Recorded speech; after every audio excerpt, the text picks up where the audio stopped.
আর মুসলিম নারীদের সম্পর্কে আল্লাহ বলেছেন যালিকা আদনা আন ইউরাফনা ফালা ইউযাইনা, তোমরা মেয়েরা পর্দা পশিদা করে শালীন পোশাক পরে চলবে, তাতে বোঝা যাবে তুমি বাজারি মেয়ে না, তোমার ভিতরে ব্যক্তিত্ব আছে, আত্মসম্মান আছে, আত্মমর্যাদা আছে, তুমি মুসলিম সম্ভ্রান্ত নারী।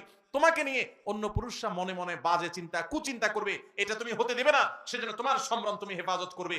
আর যে সমস্ত মেয়েরা নিজেদেরকে এইভাবে উপস্থাপন করে, তারা নিজেদেরকে অন্যদের সামনে অপমানিত করে, নির্লজ্জের মতো নিজেকে নিয়ে বাজে নোংরা কল্পনা মনে মনে জেনা করার সুযোগ করে দেয়।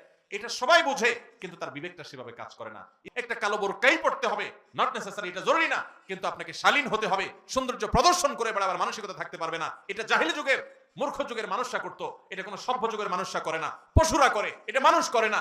অনেক সমাজে দেখবেন, অমুসলিম প্রধান সমাজে দেখবেন, মেয়েরা শীতের দিনে পর্যন্ত তারা দেখবেন যে হাফ প্যান্ট পরে ঘুরতেছে, পুরুষ কিন্তু ঠিকই ফুল প্যান্ট পরে ঘুরতেছে।